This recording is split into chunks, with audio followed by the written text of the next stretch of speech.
Hello po sa inyong lahat mga kamatyas. Magandang araw sa inyong lahat. Ngayon naman, balik tayo kay Wesley So. Bukod sa nakamatch niya si Pragnananda nitong nakaraan, pati si Kramnik, pumili ako ng best game dito na matututo tayo at talaga masisiyahan tayo. Ayan. At tinakpan ko muna mga kamatyas ang puzzle of the day natin kasi may nalilito. Habang nakatingin daw sa board, nag-a-analyze ako, napapatingin siya na napapatingin sa puzzle, nalilito raw.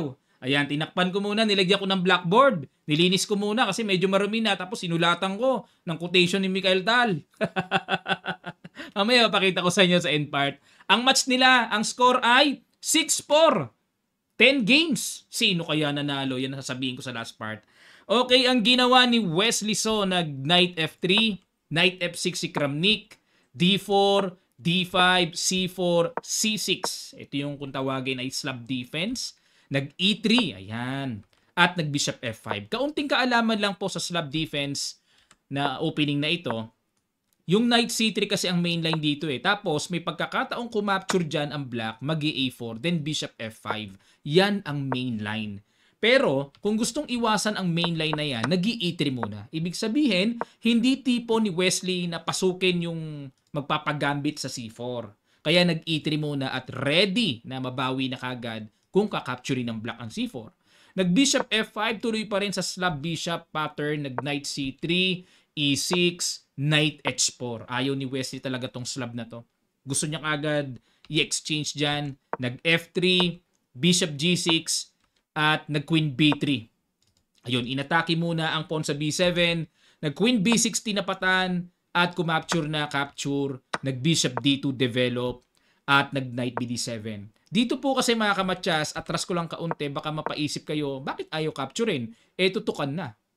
Magiging pabor kasi yan sa black kasi magkakaroon ng mainam na control ang Tory dyan. At yes, double pawn nga. Pero yung double pawn naman makakapag-provide pa rin papuntang malapit sa sentro eh. So mga double pawns na malapit sa sentro, nagbibigay pa rin ng function yon. Okay? Kaya hindi nauuna yung puti na kumapture dyan. Bishop D2, Knight BD7, nag King F2. Yun lang. Matindi binitawan ni Wesley. King F2 lang, oh. Hindi na nag-castling. Oh. At kumapture sa C4. Bishop takes C4, nag Queen C7, nawala sa talaan ng aklat mga kamatyas. Bishop D6 ang huling recorded na nagawa na sa black.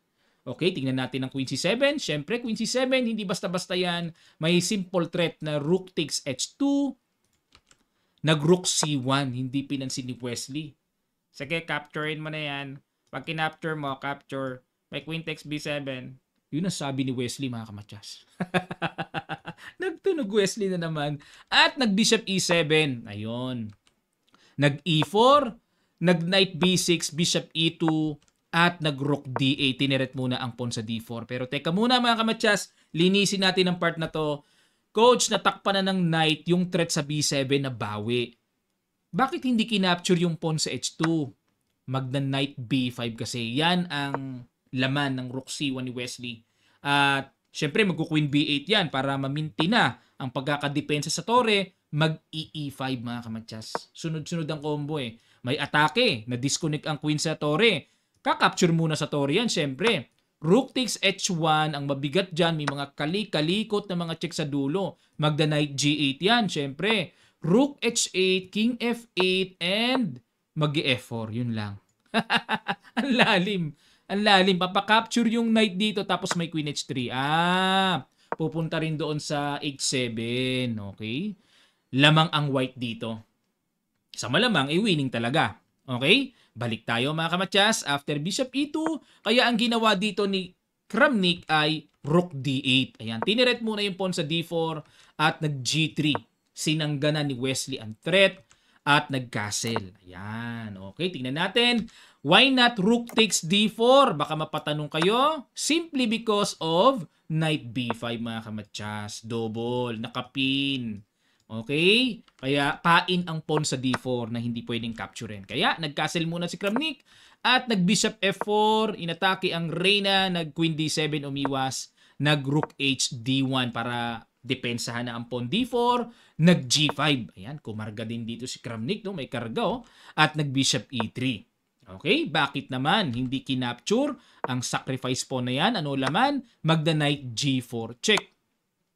Kakapturin yan, bishop takes g5. Na dito, ang pangit ng pawn structure, lumayo sa sentro eh. Mga double pawn na lumalayo sa sentro, nako, may disadvantage yun. Double pawn na lumalapit papunta sa sentro, nagkakaroon ng pakinabang kagaya ng nabanggit ko kanina. Okay? So, okay ang black dyan. Kaya hindi kinagat yan ni Wesley at nag-bishop e3 na lang. Queen c7, a4, ayan, mag-a5 na mamaya, queen b8, a5, knight bd7, nag-king g2. Prophylactic lang muna, kunat lang muna para ma-secure na yung square h3 ay cover na talaga. Nag-e5, ayun. Para paluwag-paluwag na sa sentro. Bishop takes g5. Isa pa sa pagkakaiwas ng king, wala nang check ah. Paano yun? Capture, capture, queen e5, double attack, kinapture na, takes, and the rook d1. Queen takes a5, nabawi, pero may queen takes b7. Still, lamang pa rin ang isang pawn dito, si Wesley. Rook b8, queen takes knight. Sinacrifice na?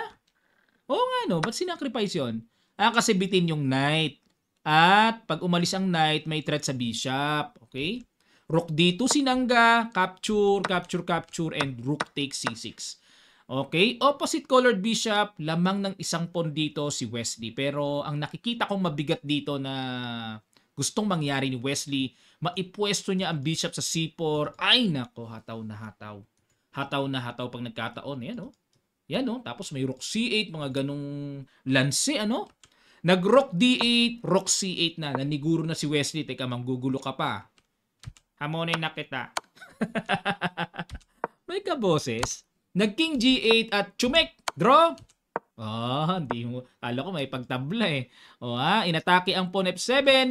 Nag-queen a2. Dinipensahan pero kitang-kita po ang pagtangkad ng evaluation bar. Pabor kay Wesley, mga kamatsas. Ayun, dapat daw ang tira dito ay G6 lang. Ay, masakit. Masakit sa mata. Una-una makakapture yan. Masakit sa mata, no? Siyempre, kung ako man ng black, ayoko ipakapture ang pawn. Queen A2, Queen H3 check, King G8, Queen C8 check, King H7.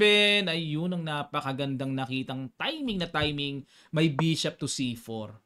Walang pagkakataon ang black dito na maialis ang bishop para masabing may discovered check. Dahil yung magche-check, naka-threat. Kailangan umiwas muna yan. Nag-queen A5. Ayan, para may mga pasok-pasok sundot. Pero hindi na sindak si Wesley. Timplado. Sige mga kamatsas, ipagets ko sa inyo. Sa kabila ng mga gustong gulo-gulo ni Kramnik dito, pero may ginawang malinis na desisyon dito si Wesley. Sa ilang sandali lang, tutuloy kaagad natin. Start.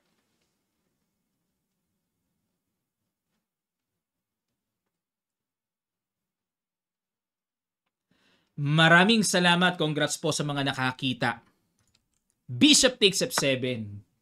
Parang nakakatakot yung mga check-check, pero nag-king h6. Ang tanong, bakit hindi yung queen ang nilagay sa h6 para may mga check-check? Magkiking g4 lang kasi. Yan ang malinis na nakita ni Wesley. Wala nang kasunod ng mga check-check. Malinis eh. Diba? Walang gulo-gulo eh. Okay? Kaya kung minsan kailangan nating tingnang mabuti na, oo nga, makaka-check nga kalaban mo, pero the following moves, may check pa ba siya?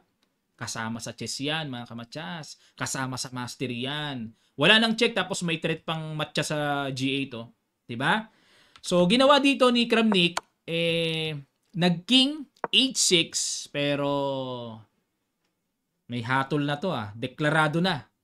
2 moves mate, mga kamatsas. Pang pasol ba? Queen h8 checking g5.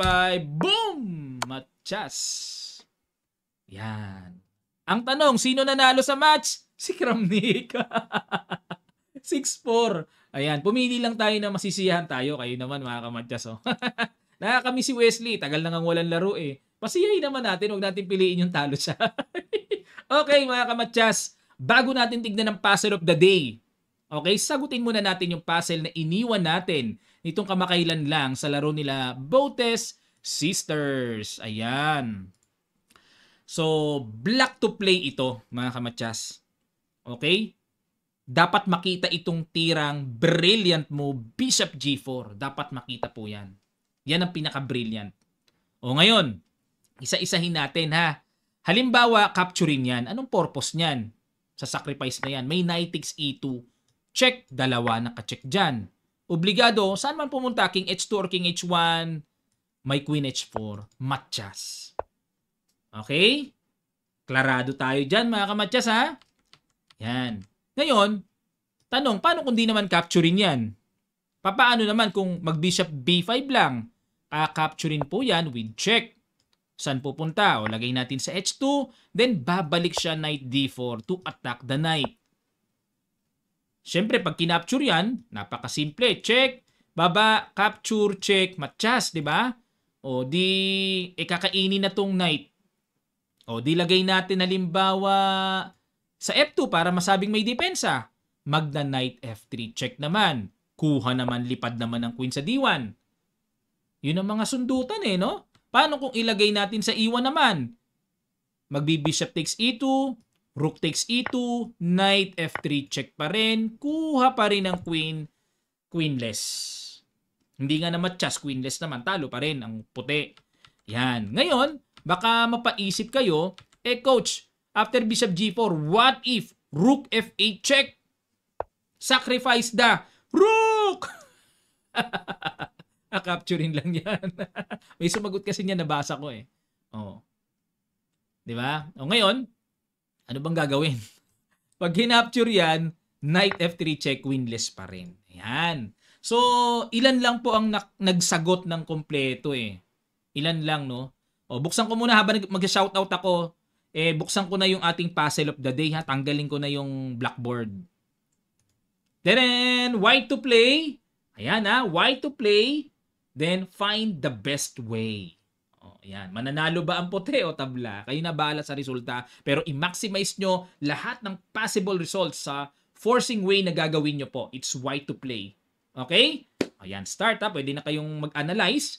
At shout out naman natin yung mga nakatamang sagot at nag-effort talaga sa kanilang mga kasagutan. Shout out kina Zainal, Carlav Lasco, Roman Angelo Chavez, Mark Joseph Munez, Ron Gent Alicante Gaviola. Shout out po sa inyong lahat. Ayan, congratulations and thank you sa inyong mga effort mga kamatyas. Okay, so pwede nyo pang i-post ang video kung gusto nyo pang ilatag sa board nyo at makapag-analyze kayo para makita nyo yung tamang sagot or kung alam nyo na, sagutan nyo na kagad sa ating comment section below. Shout out sa next video natin. Okay, maraming salamat. Magkita-kita pa tayo sa mga susunod pang chess updates.